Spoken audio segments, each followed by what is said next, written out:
Kami di sini akan menjelaskan tentang kerajaan-kerajaan Islam di Jambi. Sejarah berdirinya. Sejak dikuasai Kerajaan Sriwijaya, Jambi telah dianggap memiliki peluang yang baik dalam bidang perdagangan. Kerajaan Sriwijaya pun diakui sebagai penguasa sukses, khususnya adalah membangun hubungan perdagangan. Pada 1460, Datuk Paduka Berhalo yang konon berasal dari Turki mendirikan Kerajaan Melayu Jambi bersama istrinya, Putri Selaras Pinang Masak. Meski letak Kerajaan Jambi berada di Pulau Sumatera, tepatnya di Provinsi Jambi, tetapi keberadaannya tidak luput dari jangkauan Kerajaan Majapahit. Dan selanjutnya ada masa kejayaan. Sejak pertengahan abad ke-16, para penguasa Jambi mengadakan perdagangan lada yang menguntungkan dengan bangsa Portugis, Inggris, dan Belanda. Kegiatan perdagangan itu juga melibatkan Cina, Melayu, Makassar, dan Jawa. Kehidupan ekonomi Kesultanan Jambi yang makmur akibat kegiatan perdagangan inilah yang mampu membawa kerajaan menuju masa kejayaan di bawah Sultan Abdul Qahar. Sultan Kesultanan Jambi yang pertama ini berhasil membawa kerajaannya menjadi makmur berkat monopoli perdagangan lada dan pengenaan bea ekspor. Bahkan pada 1616, ibu kota Jambi sudah dipandang sebagai pelabuhan terkaya kedua di Sumatera setelah Aceh. POC Sultan Jambi meraup keuntungan 30-35% dari lada. Sultan Abdul Qahar juga dikatakan sebagai pengusaha yang kuat, bahkan tidak takut dengan tuntunan Raja Johor dan tidak pernah mau bekerja sama dengan POC. Keruntuhan Kesultanan Jambi. Pada 1643, Sultan Abdul Qahar memilih turun takhta dan kedudukannya digantikan oleh Pangeran Pati Anom atau Sultan Agung. Hal ini dilakukan setelah POC menyodorkan perjanjian dagang kepada Kesultanan Jambi dengan tujuan melakukan monopoli. Sultan Abdul Qahar menolak perjanjian tersebut dan memilih mengundurkan diri dari takhta kerajaan. Pada 1680-an, Jambi mulai kehilangan kedudukannya sebagai pelabuhan pada utama setelah pertempuran dengan pihak Johor.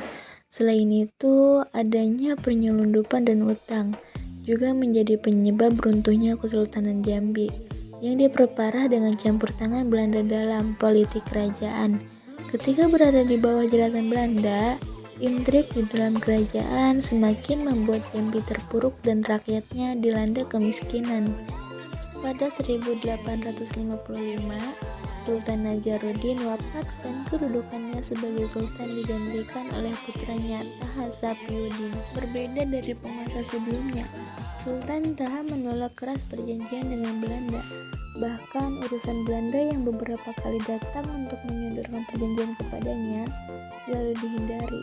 Akibatnya Belanda marah dan melayangkan serangan pada 1858 hingga berhasil menguasai istana.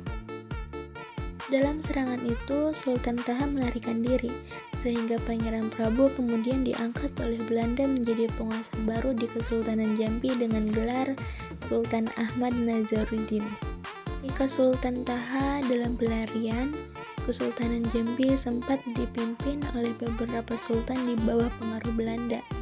Kesempatan datang ketika terjadi kekosongan kekuasaan pada 1899.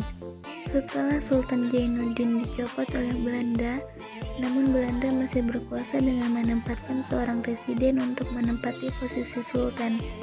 Riwayat Kesultanan Jambi benar-benar berakhir saat Sultan Taha dibunuh oleh Belanda di persembunyiannya pada 1904. Kesultanan Jambi resmi dibubarkan oleh pemerintah Hindia Belanda pada 1906.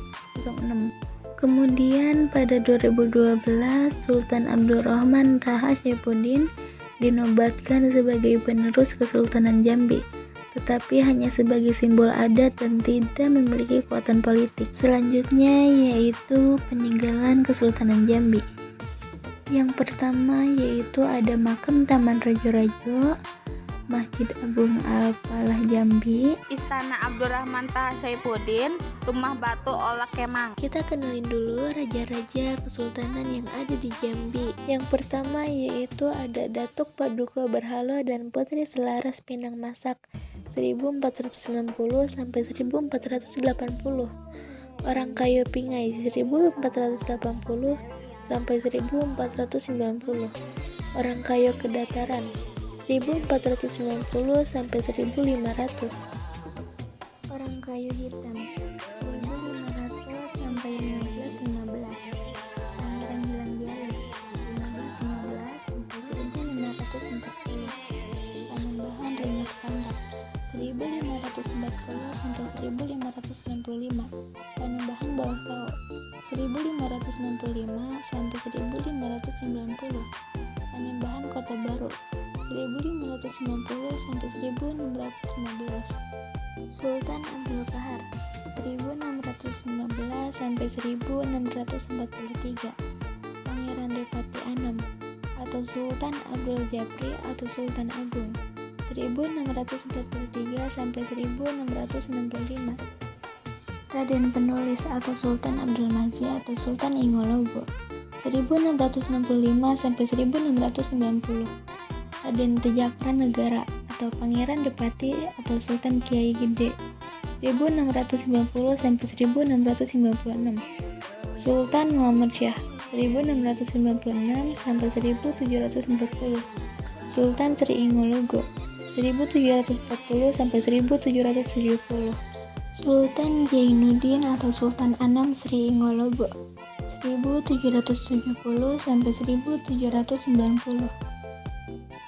Mas'ud Badaruddin atau Sultan Ratu Sri Ingologo 1790 sampai 1812. Sultan Mahmud Muhyiddin atau Sultan Agung Sri Ingologo 1812 sampai 1833. Sultan Muhammad Fakhruddin bin Mahmud 1833 sampai 1841. Sultan Abdul Rahman Najaruddin bin Mahmud 1841 sampai 1855. Sultan Taha Syaifuddin bin Muhammad Fakhruddin 1855 sampai 1858.